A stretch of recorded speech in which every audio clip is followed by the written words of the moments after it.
It's a pleasure to welcome you all this evening in order not simply to introduce our speaker, but to inaugurate this Smith lecture. 2.5 years ago, I received an email from our then head of school asking me to be the department's equality and diversity officer. And he said, it won't take up much time. It's a bit like being the fire officer with different fires. And oh, there's a meeting tomorrow. I said yes, as women are wont to do. And what a meeting it was. What transpired over the next 3 hours amidst the hurling of acronyms back and forth was the news that arts and humanities would now be taking up an initiative already 3 decades old in the sciences to address issues of systemic gender imbalance. My colleague in an undisclosed arts and humanities subject leant over and nudged me saying, this is going to be easy for us.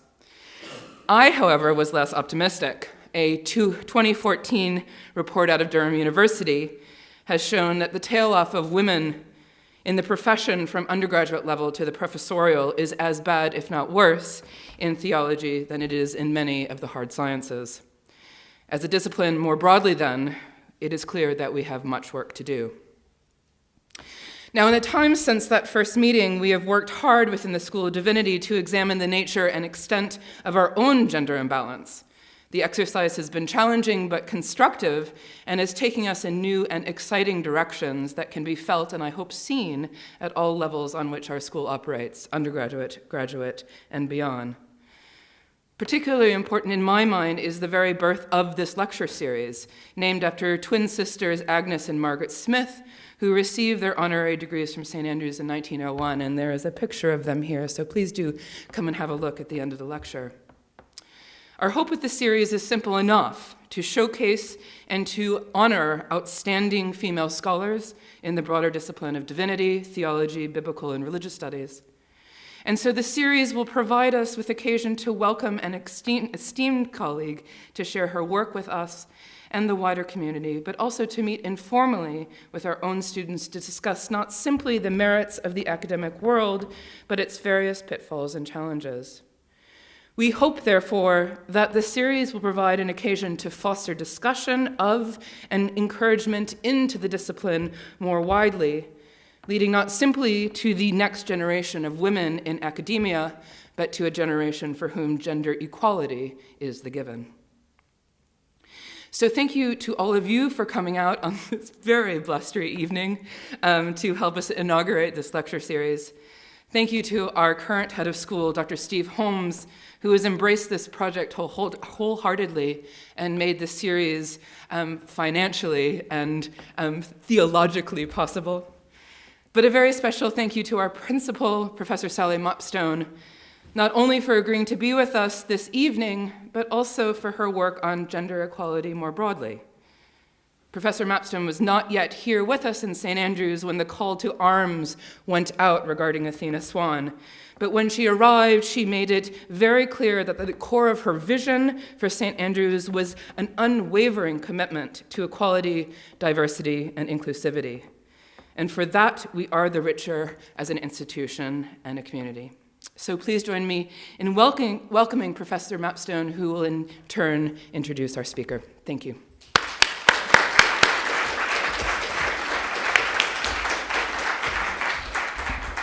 Thank you very much, Madhavi, and hello, everybody. I'm really delighted to be here and to welcome Professor Janet Soskice of the Faculty of Divinity at the University of Cambridge to give the inaugural Smith Lecture entitled The Incredible Lady Bible Hunters, St. Andrew's first female Doctors of Divinity, Dr.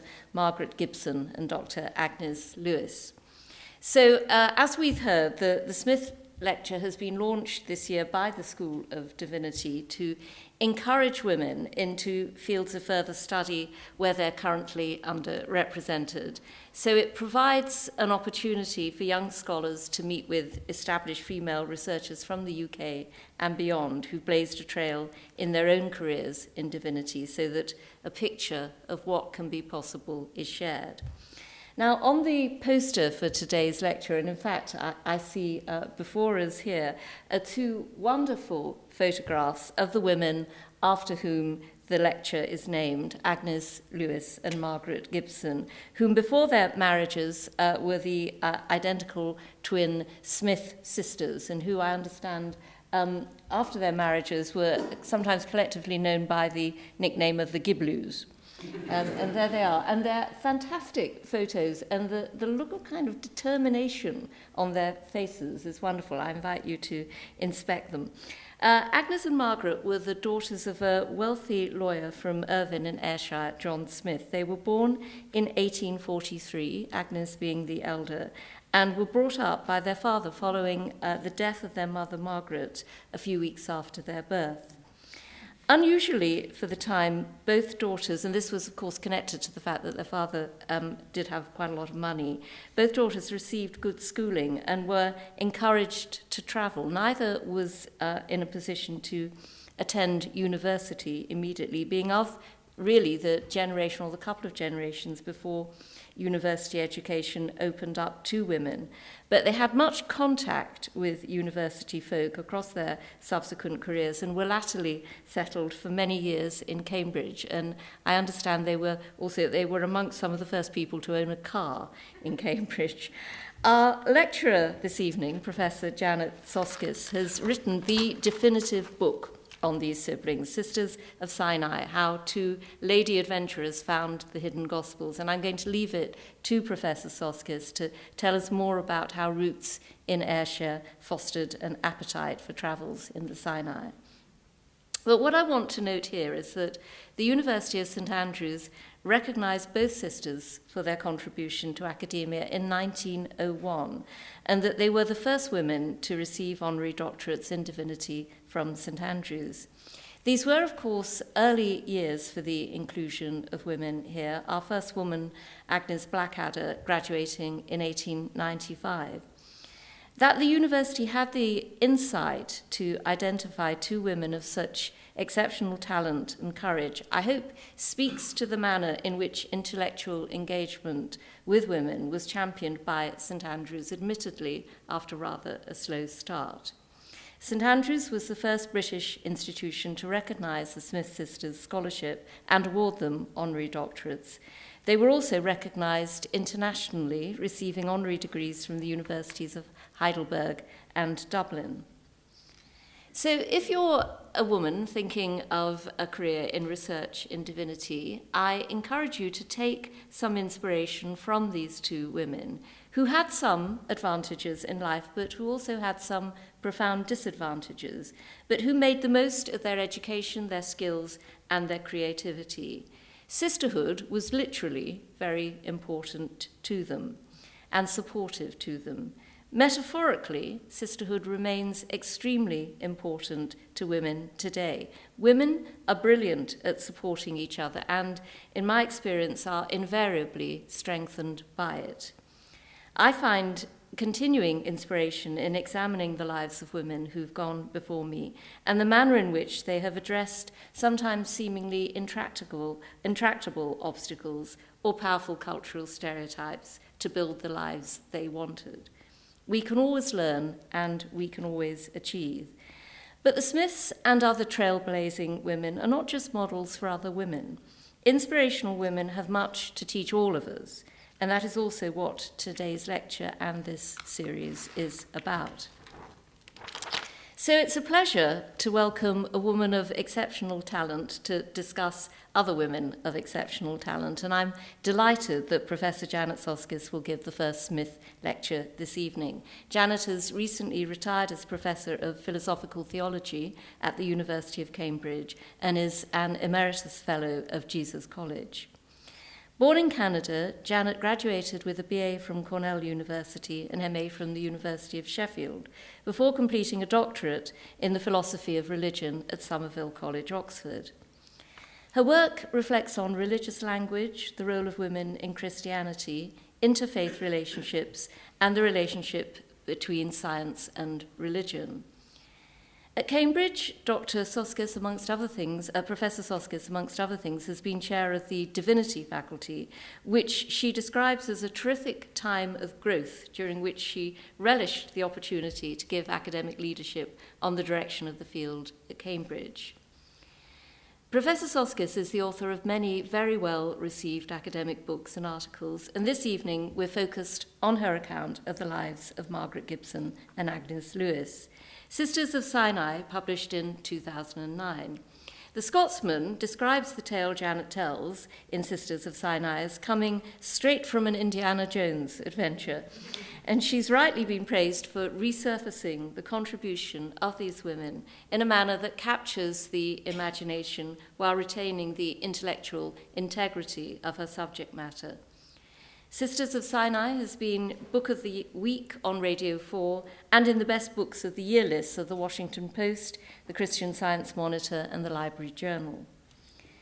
Notably, Professor Soskice is also known for her interest in questions of genre and form in theological writing, and this shines through in her work, notably in her book, The Kindness of God, Metaphor, Gender, and Religious Language from 2008. She has been a member of the Writers' Workshop for Theologians at the Centre of Theological Inquiry in Princeton and has also been a judge of the Michael Ramsey Prize for Theological Writing. Professor Soskice is a past president of both the Catholic Theological Association of Great Britain and the Society for the Study of Theology. She has been a visiting professor in Canada, Sweden, and the United States, and in 1997 was a McCarthy visiting professor at the Gregorian University in Rome. She takes an active role in Jewish-Christian relations, Anglican Roman Catholic ecumenical discussions, and the Christian-Muslim dialogue. Professor Soskice has been a member of the Building Bridges Seminar, an initiative of the Archbishop of Canterbury for Christian-Muslim relations at Georgetown University in Washington, D.C., and in Doha. She was director of the 5-year Bible and Classical Antiquity and 19th Century Culture Project at the Centre for Research in Arts, Social Sciences and Humanities at the University of Cambridge. And Janet, I'm only sorry that your visit to St Andrews narrowly missed that of Their Royal Highnesses Prince El Hassan and Princess Sarveth of Jordan this week, where themes of interfaith dialogue and identity in the Middle East were at the front of our minds. And the Princess in particular was delighted to hear of your lecture and has asked that we record it to share with her. So I'm honoured to ask you to welcome Professor Soskice to speak this afternoon on the incredible Lady Bible Hunters, St Andrews' first female doctors of divinity, Dr. Margaret Gibson and Dr. Agnes Lewis. Please welcome Professor Soskice.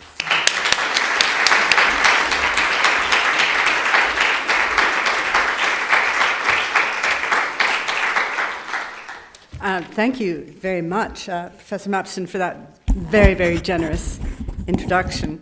And it is truly a delight to be here for this first annual Smith Lecture. I have known first annual lectures that were the last annual lecture. I hope this won't be so, but it's really a delight to be here. So my gratitude to the principal, to the School of Divinity, and to Dr. Madhavi Nevadar, who has been my contact throughout. The Smith Lecture, an unremarkable name, you know, it hasn't drawn people off the street perhaps just by the name, but truly remarkable women. And it's a delight to be able to give this lecture at St Andrews on the eve of St Andrew's Day. I can't help but feel they would be pleased. When this book was published, I was invited to speak at the Edinburgh Literary Festival. It was surprising. They didn't seem to realize the book was of Scottish interest. That was probably my publisher's fault. But I noticed that the Scottish Bible Society was having a centenary, and they were having a big stall at the Edinburgh Literary Festival. And so I got in touch with them, and I said, well, look, you know, I'm coming, and I've got a book, and it's about these two ladies who hunted for biblical manuscripts. And they were thrilled, but they'd never heard of them. And they said, how did you hear about these women? We have 2 full-time historians, and we've never heard of them. Well, perhaps by the end of the lecture you may surmise about why they hadn't been heard of. But it was very strange when I was writing this book, because usually when you're asked, and I'm as a philosophical theology, what are you working on? And people expect something like proofs of the existence of God or religious language. And if you said, the Smith sisters, you know, it sounded like a sort of 1950s singing group or something. There were some rare exceptions to this. anyone from Westminster College in the University of Cambridge knew about them because they had founded this college and endowed a lot of it. That is the gateways to Westminster College. The monks at Sinai, where I went a few times, knew about the Smith sisters, who are still held in really high regard. And bizarrely, I found myself in Rome at a conference on metaphysics, sitting next to the Archbishop, the Catholic Archbishop of Granada, who had been put next to because we both shared an interest in the philosopher Charles Taylor. And as we, had a creaky conversation going forward, and I mentioned this project, he said, "Oh, the Gibloos!" He became terribly excited because he had a PhD in Syriac from the Catholic University of America and was a devotee. So you never knew where the Smith sisters might turn up.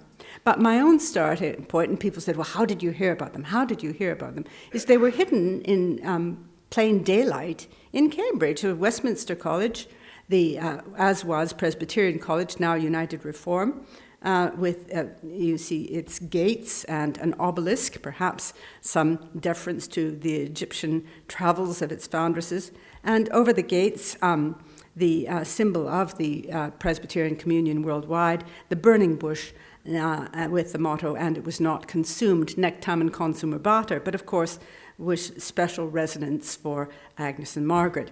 Well, as the principal has mentioned, Agnes and Margaret were born in 1843 in Irvine. Their father was a self-made man. This is what Irvine was like. It was a quiet place. It was suffering a degree of depression. It had been a home to a lot of hand-loom linen weavers, and that trade was really almost annihilated by the building up of industrial process in Glasgow.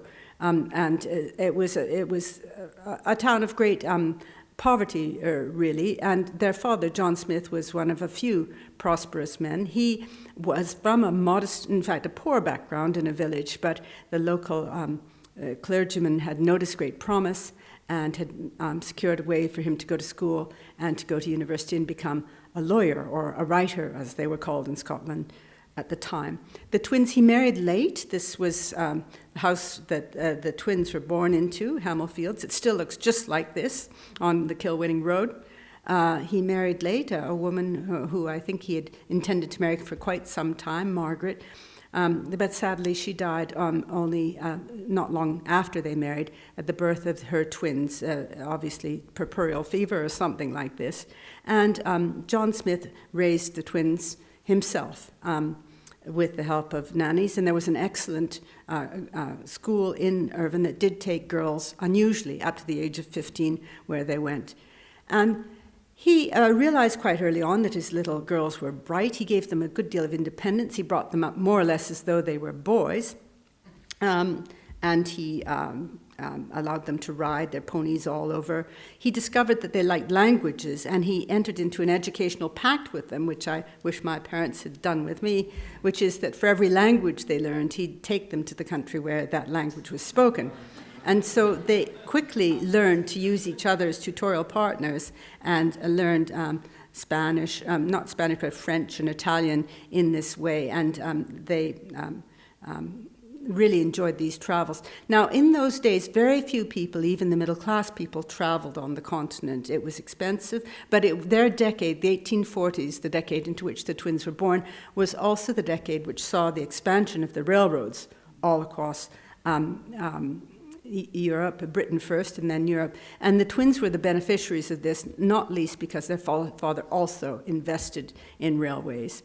Now, a decided turn in their fate happened in 1856 when a local Irvine man called John Ferguson died. Now, few, in fact, no one, not even John Ferguson himself, would have realized that he was the richest man in Scotland. He was a bachelor. He had 4 uncles who'd gone off to America and all gone into they were all sons of a hill farmer, and they'd all done very well. And their nephew back home was sort of used as their basic factotum in Irvine. And all these uncles were dedicated completely to making money, but none of them seemed to pay any attention to where it went. None of them wrote a will. And it all uncle by uncle, ricocheted down from one brother to the next. In the end, ended up with John Ferguson in Irvine. And when he died, his estate was the biggest single estate ever to be, the duties paid on it were the largest ever paid in the history of Scotland. He was not without purpose, though. He thought about his will. He wasn't sure how much it was worth. John Smith was some kind of distant kinsman, but also his lawyer. And he was left a great deal of money, probably over 7 million in today's money. On top of, I think, already benefiting from Ferguson's sagacious advice on investments. Now, the first fruits of this were not entirely happy because the twins' father quit his practice in order to take over as an executor for Ferguson's estate. He had to go to the United States and get rid of a lot of stocks and shares and companies and so on. And the twins were left alone. Now, I should say that as far as they knew, they had no other relatives in the world. Their father seemed to be a kind and loving father, but he never, ever spoke to them of their mother. He didn't tell them anything of their mother. And there were no other relations as far as they knew. Ferguson seems to have been some kind of distant relation, but it wasn't close. So they were sent from Irvine to a boarding school for the daughters of dissenters at Birkenhead. And this is the first time they'd been away from home.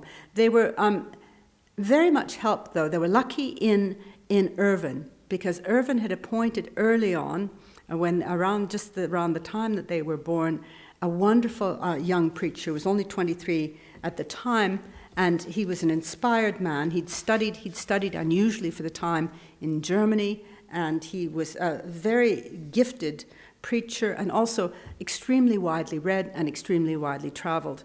And he became a very good friend of Agnes and Margaret's father, and he also traveled with them. And he never married, but he and his sister, who kept house for them, for him, took Agnes and Margaret under their wing and were very important figures all the way along. I think part of the reason that Agnes and Margaret had such a strong and fearless faith, in fact, I called them fearless Presbyterians, in a time when a lot of Presbyterians were pretty fearful, to be honest, was that they'd been very influenced by this man and William Bruce Robertson, and by their father. So, for instance, they had already read as quite young women the works of Darwin, the works of Renan, who was a very controversial figure. And this didn't seem to daunt them. They seemed to believe if the Bible was true, it was really true, and you could throw whatever you wanted at it and it would stand up. So this seemed to be their principle in life. They went to this boarding school, as I said, in Birkenhead. I don't think it was a very pleasant time for them. And Agnes wrote several novels later on, lengthy 900-page novels that no one but me has ever read.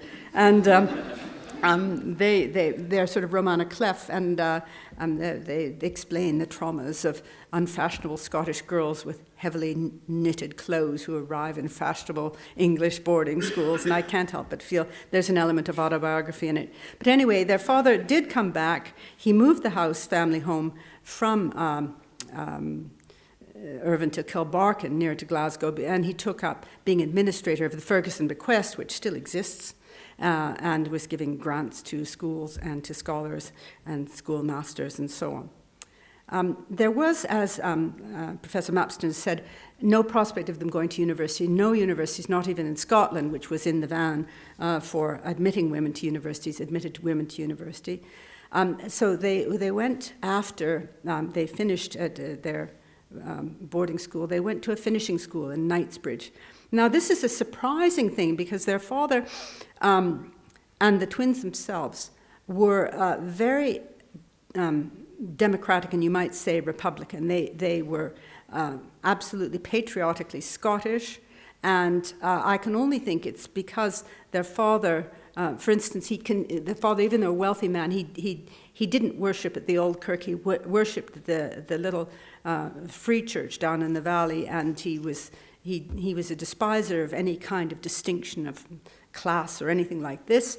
But he did know that his daughters by now were wealthy women, significantly wealthy women, And the likely future for women, even held out by John Knox, was to be a wife and mother, or to run someone's home. If you couldn't run your husband's home, you could perhaps run your uncle's home or your nephew's home, or some useful male appurtenance. But the ideal really was that you would marry someone, and if you're a wealthy woman, this was the same. You'd marry someone, and perhaps your fortune could aid him to become sort of a reforming member of Parliament. The male heroines in Agnes's novels, which are like bad versions of Middlemarch, always end up needing a wife comes to the rescue who happens absurdly to have a fortune she can dispose to him reforming the state of the workers at the mill, or becoming a reforming member of Parliament, or some noble thing. And perhaps the move to Kilbarchan, near to Glasgow, was meant to facilitate introducing his daughters, once they finished at their finishing school, to the right kind of Glaswegian professor, or a clergy person, or whatever, that might make a suitable partner to young women who were probably overly educated, definitely overly educated, and overly independent. They were not really very finished, I think. I mean, given that the objective of finishing schools, I think even now, but certainly then, was to eradicate regional accents, and that Agnes and Margaret retained, by all accounts, heavy Ayrshire accents till their death, even though they spoke 11 or 12 languages, seems to indicate that they resisted being finished in some way. They had a few years back in Kilbarchan, but when they were 23, neither had married, and their father unexpectedly died, leaving them utterly alone in the world, except with each other. Remarkable in having a twin. Because a major hindrance to women, even wealthy women, for traveling was someone telling you about the dangers of ruining your reputation. That could be an uncle, it could be an aunt. But if you had no relations at all, apart from a twin who said, "Gosh, I think that's a lovely idea," well, why should you not? So when their father died, they decided to go down the Nile. Now, this was unusual. They spent about 2 years putting their trip together from Kilbarchan, from Murray's guidebook to Egypt and Thebes, which gave advice and even the correct wine to bring aboard your dahabaya on the Nile, a little light hawk, it turns out. And so this was quite exciting. And they decided to do this without a male chaperone. Now, this was a very bold thing to do. Because most people at this time, if they traveled, even in continental Europe, traveled with a travel agent with them that went along, bought the tickets, got them on coaches or trains or boats, and et cetera, et cetera. But their father had disdained such people, who are called couriers. He said it was much more fun if you could do it yourself, and you got to know the local people, and you could get someone for a few francs to carry your bag. So that was the way the twins intended to travel. And of course they couldn't, because they were just 25, 26, travel entirely on their own. So they asked one of their schoolmistresses from the finishing school, who was conveniently Scottish and a very good rider of horses like themselves, to come along, Grace Blythe. She was 37, which is not exactly ancient. We've got 3 young women, 2 in their mid-20s and 1 37, traveling down. They intended to go down the Nile and then over to Palestine, as it was then called. Now, there were difficult and easy ways to do this. You could sail from Liverpool to Egypt. You could go, more commonly, you could go to Marseille and sail from Marseille to Alexandria, or you could bump across the whole of continental Europe on boats and ferries and trains to the Danube, go down the Danube on a boat to the Black Sea, go on across the Black Sea to Constantinople, and take a packet steamer zigzagging across the eastern Mediterranean to Alexandria. And that's what they did.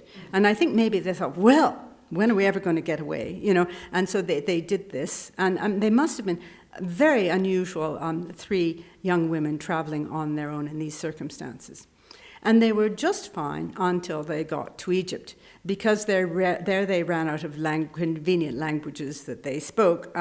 They had to hire the Egyptian, an Eastern form of a courier is called a dragoman, and a dragoman would do everything for traveling for you, arrange ponies and donkeys and camels where you needed them, and tents and whatever. And they didn't know Arabic. They hired a Maltese dragoman, And he really ripped them off.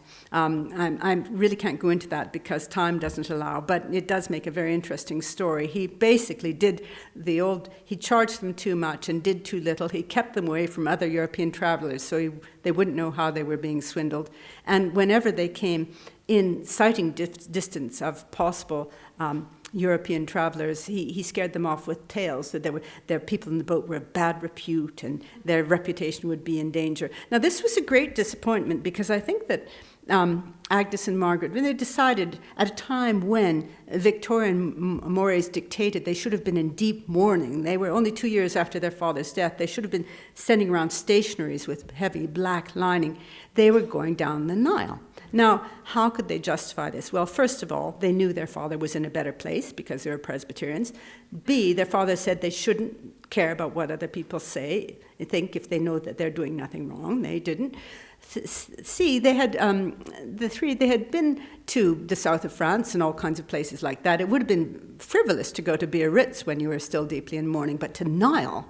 The Nile, remember the Nile at this time was the most. This is decades. This is the 1860s. The tomb of Tutankhamun isn't discovered till the early 20th century. This is decades before most of the Egyptian discoveries we know are made. And the Nile was for most English-speaking people, most Europeans as well, the place of Joseph and his many-colored coat, Moses and letting my people go and so on. It was the Holy Land. And indeed, at the same time they made their trip, Thomas Cook took their first party of tourists down the Nile, and they billed it as a Holy Land tour. So they were going to the Holy Land, and who could think that wouldn't be a good thing to do? Well, they did get pretty royally ripped off. They managed, however, to change their dragoman for the trip into to Jerusalem, which they did traveling with tents and horses, and that was the first time they had traveled with their father. They had always stayed in hotels. On the Nile, they had rented their own boat, their own felucca. So that traveling to Jerusalem was the first time that they had traveled with tents, and they acquired a taste for it.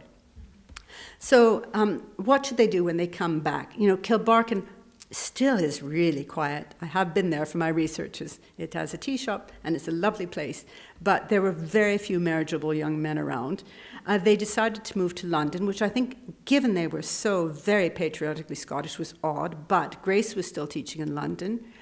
Their life in London was entirely based around Scottish life. It was expat Scottish life based around the Presbyterian church in Clapham.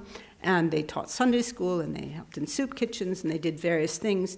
And Agnes wrote up her account of their really rather disastrous trip down the Nile, which I think partly because of the disaster and the oddity of 3 young women doing it was a great success. And Margaret fell in love. She fell in love with a man named James Gibson, who was a distant kinsman of Grace's, and he was the son of an Edinburgh seed merchant and been destined. He wanted to be a poet, but his father wanted him to go into the church, which he did, but he was never very happy. When his father died and Gibson was about 30, he had enough money to just enable him to resign from his church role and to really basically nurture his ill health. Whether he had a lot of ill health or was just a great hypochondriac is very hard to know, but he spent a long time going from spa to spa, certain he would soon die, and also cultivating an interest in Spanish letters. He was working on editions of Cervantes. But nonetheless, I think what we would say, was subject to really great depressions, but like many people subject to depression, was very droll and funny and clearly very interesting. And he and Margaret entered a sort of 13-year courtship with never coming to any resolution. He was 17 years older than the twins. I think that I didn't invent any dialogue in this book, but the part at which I'd been tempted was this romance, because I'm sure he was always saying, "But you, my dear, are a young flower, and in the fullness of life, and I am an old man, soon to be no more in this world, ta-da, ta-da, ta-da." Anyway, I wasn't coming to anything, but Agnes and Margaret were not about to hang around doing nothing, and they decided to go to Greece. They decided to go to Greece, and this is Agnes wearing Greek costume, because they wanted to do another travel book. Agnes's novels had not been a great success. Her book about the Nile had been, and she wanted to write a kind of book, a similar travels in Greek, this time in the footsteps of St. Paul and Sophocles sort of book. And so they went to Greece, much to Gibson's distress.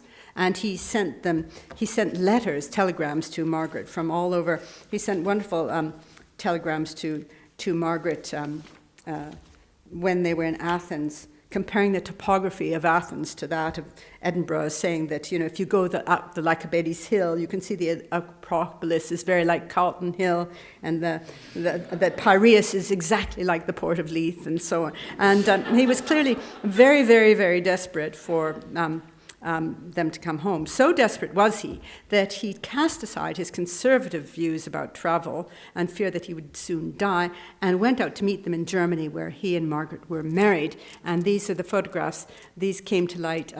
They were with a great nephew in Portree, where I retrieved them when I started working on this book. And that shows the wedding photographs they sent out to their family, playing chess. And there you see.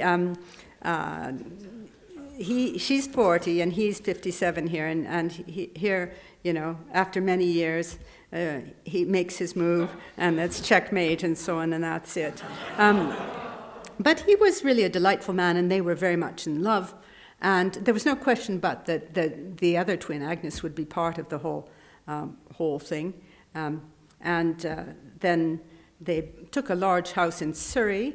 And they there enjoyed riding and writing. They wrote a lot for a journal, the Presbyterian Churchman, which was coming out of Belfast.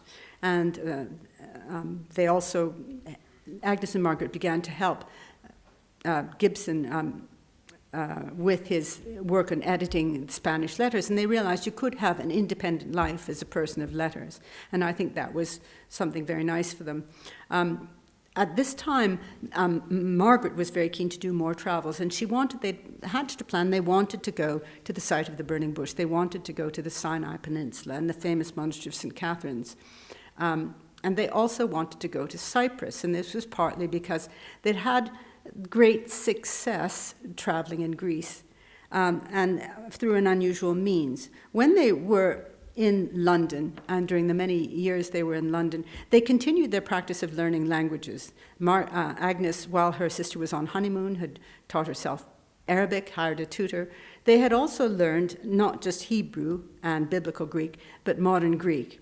They'd done so under the mistaken guidance of a really remarkable man, Professor J.S. Blackie of Edinburgh, who had this thesis called Living Greek. And this was that the best guide to the way ancient Greek was spoken was the way modern Athenians spoke their language. Now, everyone knew that the way Greek was taught in British universities was Erasmian. The pronunciation was not at all like that of the Greeks of Athens. Indeed, totally, it might as well have been a different language. So Blackie, partly because of his immense hostility to Oxford particularly, but Oxford and Cambridge, but really it was the dons of Oxford he most especially hated, and their weddedness to Englishness and the Church of England, thought that no, really you had to learn Greek with the accent of modern-day Athenians. And so Agnes and Margaret did. They spoke modern Greek. Now, most educated Englishmen, not just academics, who'd been to public schools, had many, many years of Greek, could read it right, but they wouldn't have been able to say a word to a contemporary Greek. But Agnes and Margaret could. And when they were traveling in Greece, they not only traveled in Athens, but they traveled in the Peloponnese. And there again, they traveled on mules with a guide.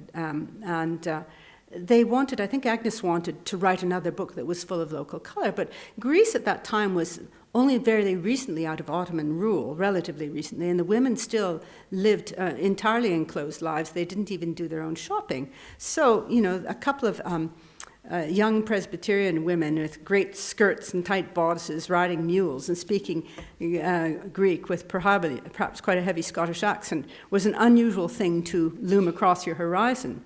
And it might have been that Lord Byron could easily talk to sort of draymen and publicans and so on, but this was not the case. The Greeks didn't speak to randomly appearing young women. But who did speak to them? Who did speak to them? Well, monks. They were welcomed in the Peloponnese. They went through a lot of monasteries. Now, the Orthodox Church, the Greek Orthodox Church, was everything they'd been brought up to think as of odious in religion. There was far too many, as Agnes said, far too many Kyrie eleisons, far too many processing around, carrying bejeweled copies of scripture and not, as she thought, reading what was really in them, and all this kind of thing. But they did discover that the monks, the monasteries welcomed them. The monks were intelligent and they loved the Bible in their own way, but they did love the Bible. So they got in the habit of thinking monks were, at least presentable, and they wanted to go to Cyprus, which was only newly under British governance, and sort of it was seconded by the Sublime Porte. And so they, again, Gibson absolutely refused to let Margaret go, but Grace and Agnes went.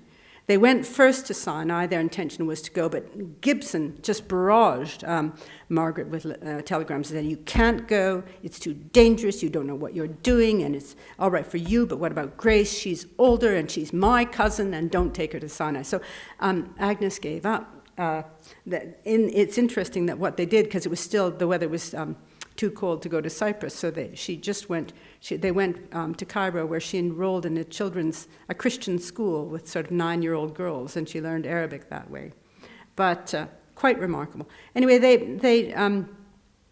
Agnes and as Grace did go to Cyprus, and they again were welcomed by monks. When she came back to their home in Surrey, and there things were carrying on very well, but after only 3 years of marriage, Margaret's husband died, and James Gibson died.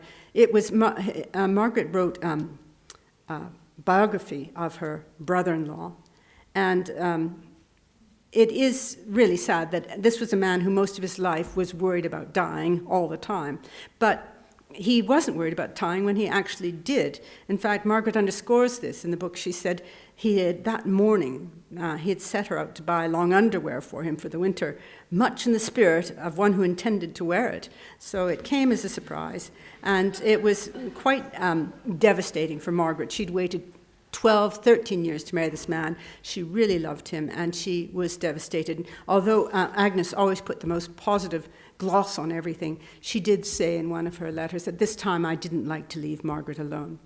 So they decided on another trip, this far only to go as far as Cambridge, to see the colleges. They'd read a lot about Cambridge. A lot of Presbyterians were moving to Cambridge at this time because the university had only recently lifted its requirement that all the dons should be Anglicans and in Anglican orders. And there was the growth of the sciences, and a lot of Presbyterians were coming from Ireland and from Scotland, swelling the ranks of these. So they came, and on the last day of their visit, they were visiting the Parker Library in Corpus Christi College, and they met the librarian, this man, Samuel Savage Lewis. Now, he was a classicist, and it should not be thought that the Parker Library was a stamping library. It's a fabulous collection put together by Matthew Parker, who was the chaplain to Henry VIII, and he was able to get a lot of the medieval manuscripts that were after the dissolution of the monasteries. He was able to acquire them. A great percentage of the extant Anglo-Saxon manuscripts in the world are in the Parker Library. The Augustine Gospels, the Gospels that Augustine of Canterbury is meant to have carried across to evangelize the English, is there in the Parker Library. It's a fabulous collection. He also he got into conversation with Margaret and Agnes, and he got into an argument with Agnes about the correct pronunciation of ancient Greek, and it resulted in a discussion where he too is a great traveler. He was a great collector of things, and he was the kind of don that once the term was over, he was off, was in Constantinople. He collected gemstone rings and ancient pots and Israeli shekels and all kinds of things like that. And he also, it turns out, she said she was writing a book on Cyprus, and he actually said he had a number of etchings of Cyprus, and would she like to see his etchings? And so she did, and they were married 9 months later. And this is, I think, the wedding photograph, because of the prominent way she's sitting with her ring finger. I mean, and earlier works on them suggested that they were just too ugly, to marry, and so I don't know where that came from. When you see photographs of young women, them as young women, they were perfectly handsome. And to be honest, even very homely women, if they were immensely rich, had no trouble getting married at this time. But I think that they really married for love. They built a great home, which now belongs to Clare College, that on Castle Hill called Castlebrae, and they'd had a rental home before, and they'd scandalized neighbors apparently by exercising on parallel bars in the back garden in their bloomers. So in this house, the tower that you see there, the Porte Clochère, it was built to hold ropes, exercise ropes, which they took daily exercise on because they're great believers in physical fitness. So this was wonderful, and Samuel Savage Lewis was an extrovert, tons of friends. He was always bringing people around. Things went merrily along for 3 years, and then sadly he had a heart attack and died. And now it was really Agnes's turn to be bereft. What should they do? And they decided to go to Sinai.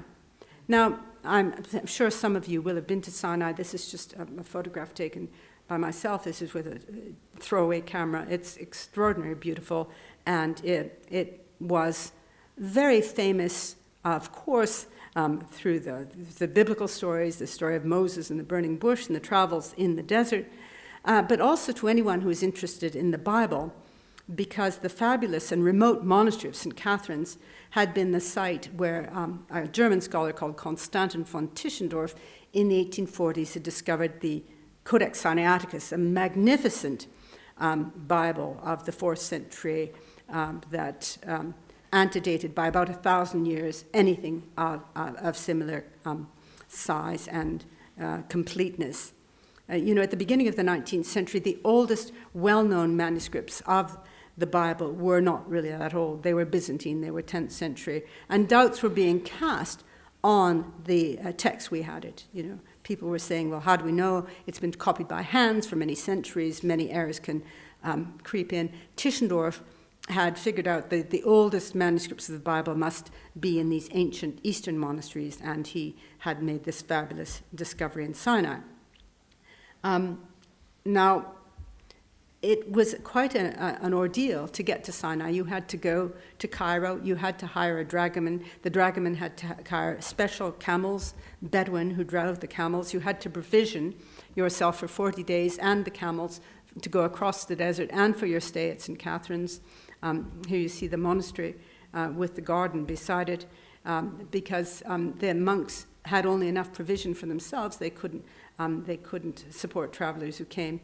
A very ancient site built by the Emperor Justinian in 557 AD, but based on a site of an earlier church dedicated to the Virgin Mary.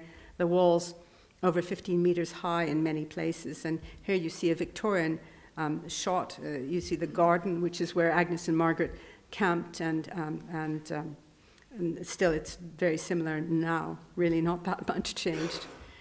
So this, many people thought that Tischendorf had found everything important in St. Catherine's, but lately a Quaker scholar called Rendell Harris had found a long-lost text, the Apology of Aristides, a convert to Christianity, a work that was mentioned by the 4th century historian Eusebius, but no one had ever seen a copy. And Harris found a copy in Syriac at St. Catherine's, and he mentioned in the book writing about it that he thought there were other Syriac manuscripts to be found. And Agnes sought him out, and he told her a further interesting story that there was underneath the archbishop's rooms, there was a dark closet off another dark room, and there were old chests of damaged manuscripts there, and he thought some of the oldest Syriac manuscripts might be there. So Agnes said she absolutely dreamed of this dark closet.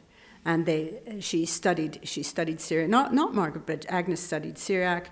They got letters to make them welcome, because scholars were often turned away by the monks. The monks had had terrible experiences with scholars, not least with Tischendorf, alienating manuscripts and stealing things and so on. So they didn't particularly like Western scholars. They had Agnes and Margaret faced such a lot of naysaying from everyone. People said, oh, you're women, you won't be allowed in. You know about Athos, you won't be allowed in. And they set out nonetheless, armed with a letter from the Vice-Chancellor of Cambridge University and Rendell Harris, who had been there and who spoke modern Greek, as did Agnes and Margaret, and they thought they would be all right. They spoke modern Greek, they spoke Arabic, they could manage, and they were accustomed to travel. And so they went. And there's the monastery as you see it today. Now, when they got there, and I say it was 9 days walking, they mostly walked because they found when they went on the camels, the bobbing of the camel, Agnes said, made it difficult to read the Psalms in Hebrew, which they were trying to do as they went across the desert. They were very determined women. And they got there, and they were welcomed in. It turned in, the monks always welcomed anyone, women as well, at Sinai, because it was so dangerous in centuries past to travel in the desert. There were bandits, and there used to be even wolves, apparently.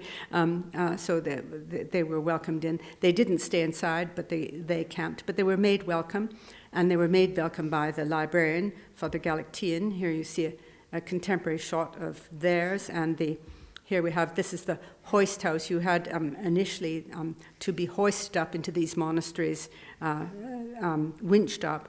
Everything had to be winched up there. And here you see, this is one of Agnes and Margaret's shots of the lodgings, of the simple lodgings of the monk. And here you have the burning bush. It's a species of trailing raspberry. It is very, very old, and its roots go under this ancient chapel. More modern is the fire extinguisher next to the burning bush. So that's not going to happen again. And so after the pleasantries, and I said they were made welcome, and they could speak. Imagine that most of the Western academics who went, and they just wanted to dash in, see things, dash out.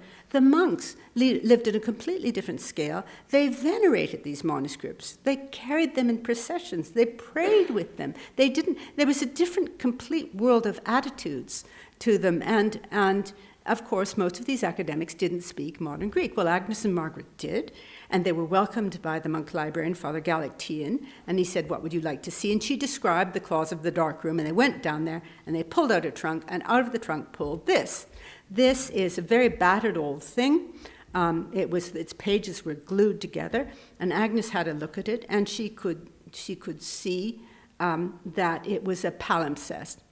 Now, that is the vellum, the animal skin on which it was written, had been recycled at some stage. It was so valuable in most of the world, but particularly at Sinai, that a derelict manuscript, no longer in use, that would be taken by the monks, and they'd scrape with a knife. They'd scrape the ink off as best they could to make it, and then they'd write another text. The upper writing of the text was lives of women saints, of quite a racy nature, Agnes said, but a copy of a book. It wasn't an original story. It was a copy of a well-known Lives of Women Saints. But Agnes could see, looking at it, peeping out from the page, at the top, according to Matthew, according to Mark. And she knew what a palimpsest was. Her father had told her that several manuscripts of Plato had been recovered in this way. And here you see a modern photograph of it, that you can see. You can just see towards the right that the ink, after centuries, the underwriting tended to emerge in these documents. So she could see it was a palimpsest, and she became very excited and wanted to take photographs of it. The pages were glued together from age, and they had to steam the pages apart with their camp kettle, which is not recommended by the British Library. And she had to fight both with Father Galactian and with her sister to photograph it. They'd taken Rendell Harris had said, he was really one of the very first to take photographs of manuscripts, and he'd said they must take photographs in a camera. He taught them to photograph before they left Cambridge, and they had 1,000 negatives. They took 368 photographs of this, and her sister Margaret didn't read Syriac. Father Galactian kept bringing them beautiful illustrated manuscripts. So surely you want to see this. She couldn't understand why she wanted this old-looking piece of rubbish. But anyway, they were working in freezing weather. They had to walk around up and down the wadi, clapping their hands to keep warm, trying to transcribe this. Had to do it more or less in the open air. They only briefly looked in the church, this fabulous church with mosaics put in place by Justinian, and the dirty old pictures, as Margaret described them, the icons. No time for that. There's a historical shot of the interior of the basilica, the pathway, the ancient pathway up the mountain, and they did walk up to Elijah's garden. This just shows you how dramatic it is. This is ostensibly the garden of Elijah near the top of the mountain, and just how rugged this landscape looks. This is the site, the plain of Al-Raha from the top of the mountain that was designated by Western scholars as the likely place Moses received the laws. The monks had a different tradition, but be that as it may, Western scholars were looking for some place big enough for the massed Israelites to gather below, and this suited the bill. So if you call that pseudoscience or whatever, that's what happened. And here you see a photograph that shows how tiny this monastery looks in its context there.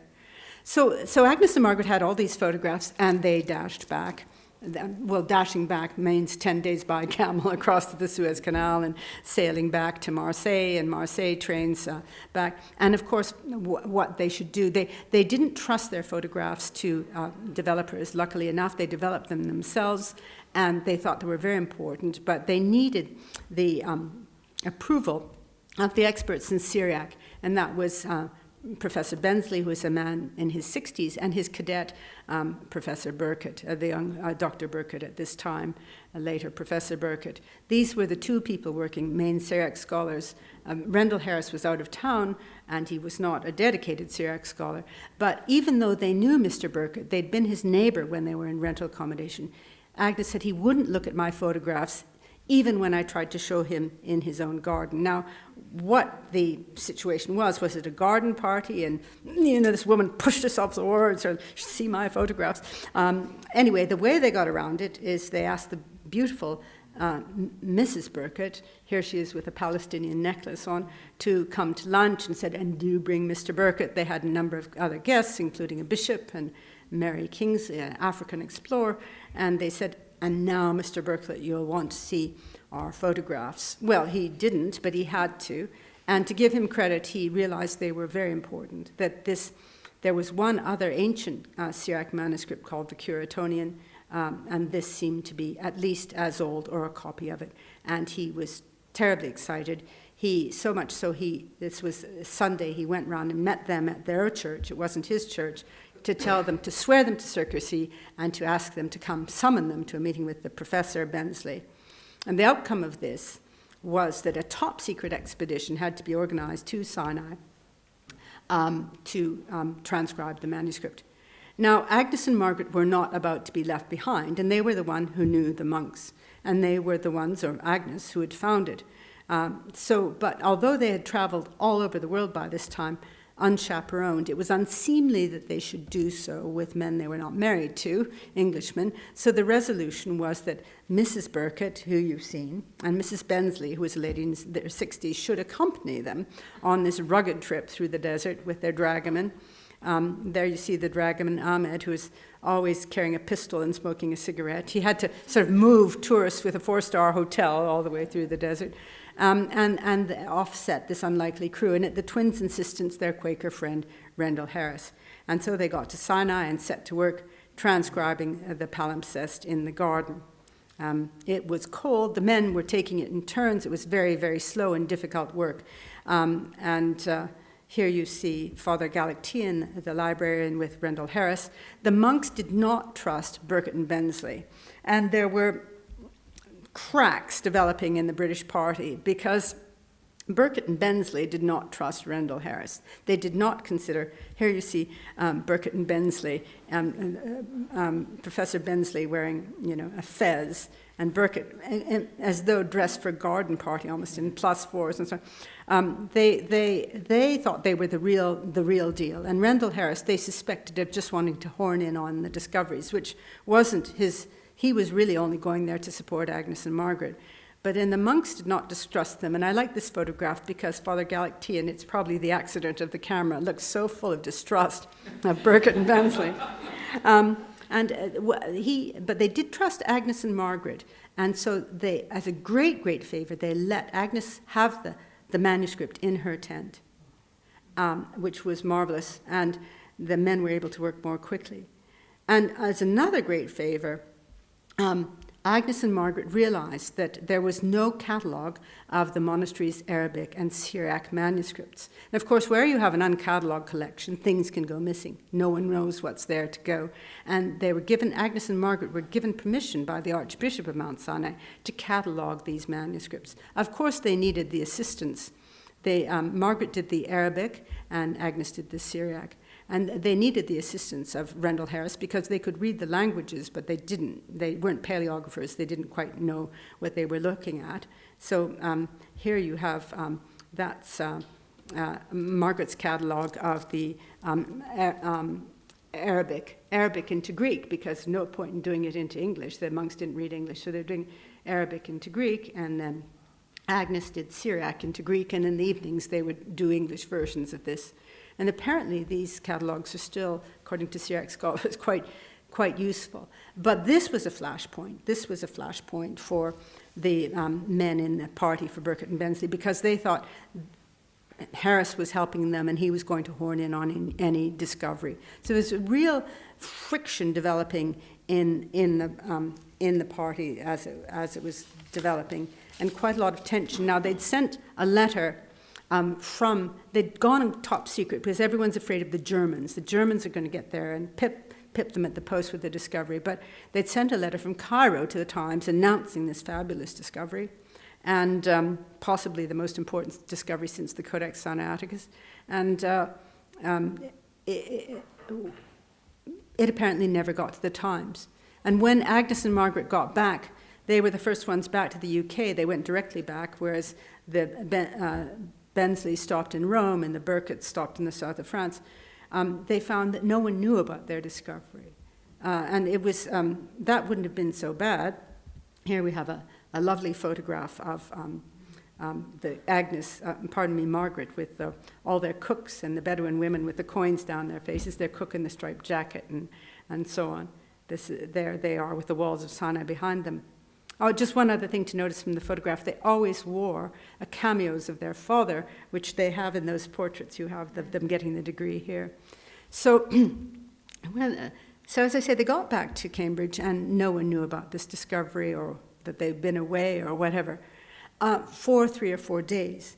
And then it broke out in the press that a fabulous manuscript had been discovered in St. Catherine's, and it possibly rivaled the importance of Codex Sinaiticus itself. It didn't really, but that was thought it might at the time, and that these two ladies, Mrs. Gibson, were there being assisted by Rendell Harris.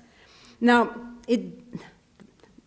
good, it was in the press. Bad, it didn't mention Burkitt and Bensley. It didn't mention Burkitt and Bensley because this information came from a letter that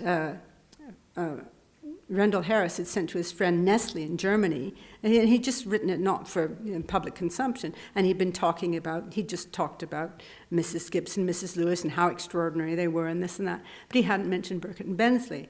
But unfortunately, Burkitt and Bensley viewed this as part of what they suspected all along, that Harris was conniving with the twins to cheat them out of some great manuscript find, and Professor Bensley, reading his newspaper in Rome, because it was in the newspapers all over the world, was absolutely livid, and indeed the Burkitts in the south of France. And when they came back to Cambridge, although Agnes and Margaret were writing a lot of letters trying to correct this misapprehension, when they came back to Cambridge, Bensley began a furious set of letters, criticizing Rendell Harris and talking about his treachery. But unfortunately, having survived as an elderly man a trip to Sinai that no one thought he should go on, his friends warned him against for his health, he went into dinner in his own college, Keys, and ate oysters and drank stout and died. So it just goes to show that really dining at a high table in Cambridge is far more dangerous than going across the Sinai Peninsula. Now, this really put everything in a very negative situation, because Agnes had... these men, and I'm coming to a conclusion now, that tried to squeeze Agnes and Margaret out of having anything to do. As far as Burkitt and Bensley were concerned, Agnes had discovered the thing much in the way a child who turns over a stone on a beach and discovers a unique species of crab, discovered the crab. That was not Agnes's view. She knew it was a palimpsest of the gospel. She knew it was very old because the upper writing was dated to the year 697, which meant that the under manuscript, to be derelict by that time, must have been very, very old. And she thought it would be very important. She didn't have the full paleographic confidence, but she had discovered it. And fortunately, she had the great support of someone else who I wish I had more time to mention, William Robertson Smith, famous Scottish heretic, who about a decade earlier had been expelled from his chair in Scotland's most famous heresy trial for denying, amongst other things, that Moses wrote the Pentateuch. He had, after editing the Encyclopedia Britannica, had gone to be the professor of Arabic in Cambridge, and he was able, through his in with the press, to secure Agnes as the right of the editor of the transcription of this, and that she should write the introduction. But she was in an enormous quandary because 2/3 of the transcription had been done by Burkitt and Bensley. Bensley was dead. Burkitt, who was her executor, was not speaking to him. What should she do? I mean, she should, if she'd been sensible, if I had been her, I would have given up. I would have given it all to Bensley. She just didn't do that because it wasn't right. And I think this goes back to the way she was brought up as a kind of fearless Presbyterian. Agnes helped her. Agnes learned Syriac. They edited the thing. They brought it out. Agnes wrote the introduction, and she was launched into a distinguished career as scholars of Arabic and Syriac Christian manuscripts. Now, there's much more to say, but we've gone on far too long.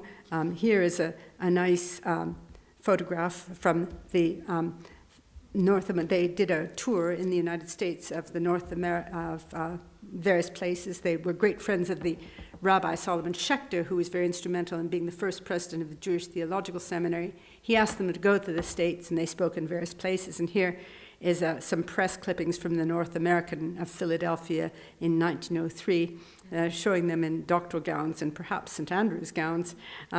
Twin sister explorers unearth new light on the four Gospels. And you see an attractive head and shoulder portrait of both sisters in academic dress, and then a completely fictionalized picture on the left of what a dragoman, what Ahmed looked like. He's like a cowboy here.